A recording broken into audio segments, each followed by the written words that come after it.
When it comes to diversity, perhaps no plant has much potential as hemp, which is kind of weird to say that hemp has so much potential because it's been around for thousands of years.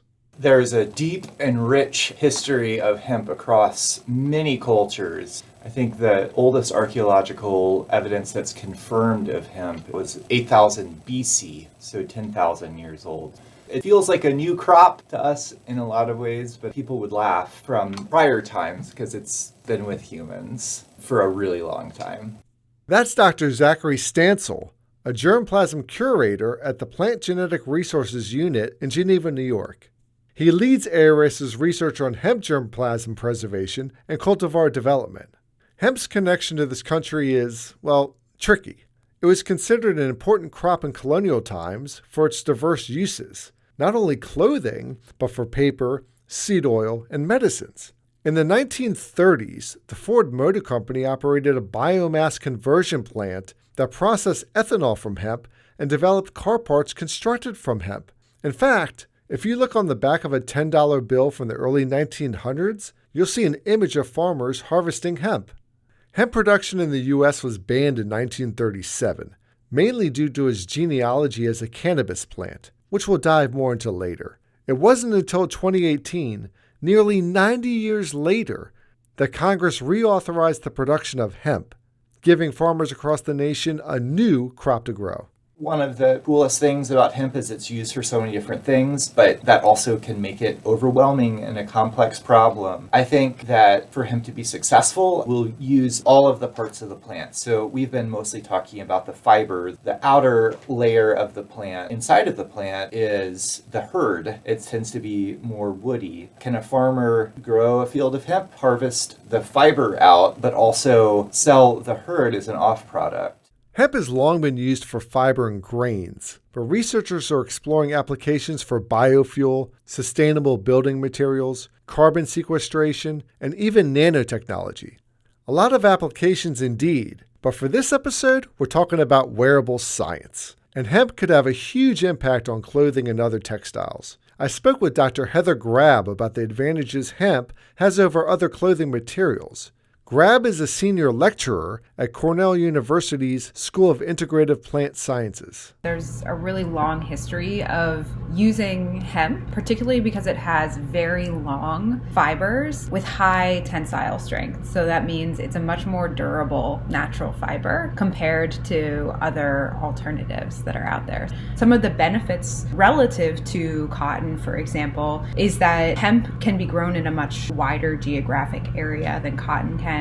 It often uses lower levels of water inputs.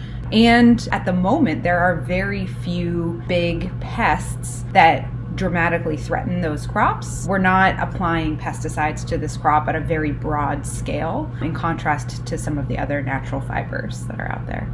Yield is also a big benefit. Hemp plants can not only grow fast, but tall, like up to 20 feet tall. And as Stansel mentioned, they're finding the entire plant has market potential, even its inner woody core called the hurd, which is already being used in animal bedding. Will hemp prove to be this new widespread crop that kind of takes its place in the pantheon of corn and soybean and canola? Or will it be this kind of minor niche specialty crop? I don't think we really know until we give the plant a fair shake. Equal to its potential are the challenges of growing hemp under the current regulations for THC levels. Because hemp is a cannabis plant, it may carry high levels of THC, or tetrahydrocannabinol, a chemical within the plant that could have psychoactive effects on humans. Hemp also contains high levels of cannabidiol, or CBD, a chemical that typically does not have psychoactive effects. Current regulations stipulate that hemp plants must produce THC levels below 0.3% to be legally grown. But how can you find that out before you start growing the plant? That's what growers want to know.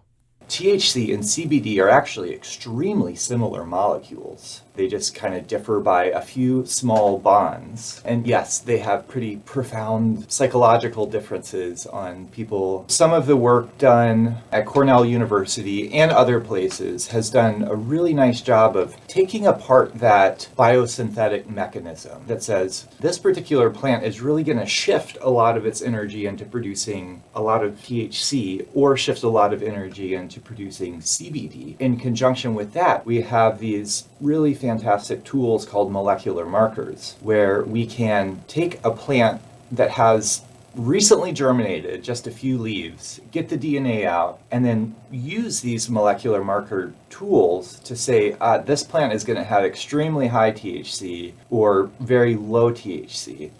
Stansell and his team are using these molecular markers to help plant breeders select and develop hemp varieties that will be low in THC. They have gathered hemp seeds from all over the world to create this huge germplasm repository. With such a mass selection of diverse seeds, breeders can select the most advantageous traits to create new varieties of hemp that increase its appeal for growers and in the marketplace. Think about tomatoes.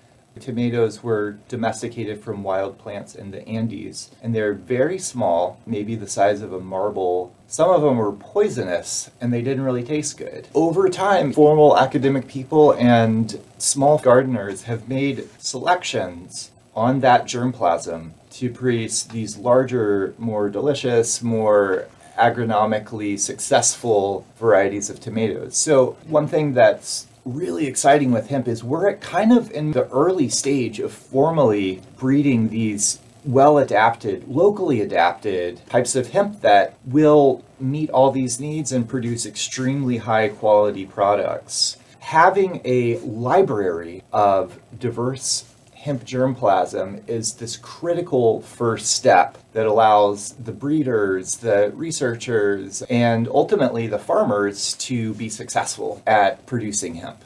Researchers are also finding that hemp provides environmental benefits as a pollinator resource, especially during times of the year when pollinator flowers are often dormant.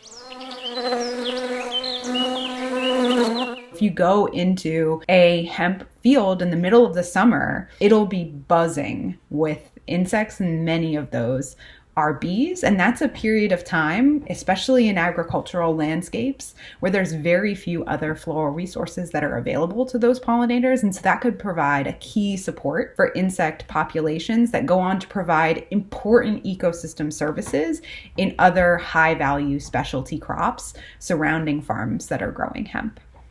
As Stansell mentioned earlier, hemp's success really depends on two main factors. It has to be able to be grown efficiently, and there has to be a diverse marketplace interested in the crop. Stansell likens it to cotton, which has greatly expanded its usage beyond clothing.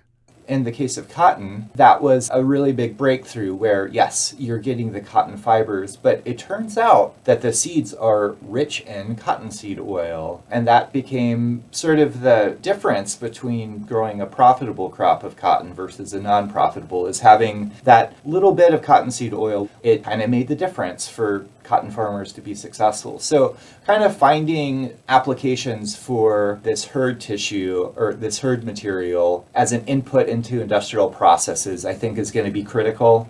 Stansell and Grab are cautiously optimistic on their future outlook for hemp. While its potential is fruitful, these challenges have to be addressed before this new, or old, plant can truly be called a wonder plant. A lot of our expansion of acreage in the US over the past several years that we've had a federally legal hemp program has been with high cannabinoid hemp production. But I do think we've kind of gotten over the wave of cannabinoids, and now I'm hoping that we'll see as we build our processing capacity, especially on the fiber side, that we'll continue to see growth and expansion in the industrial side of the market.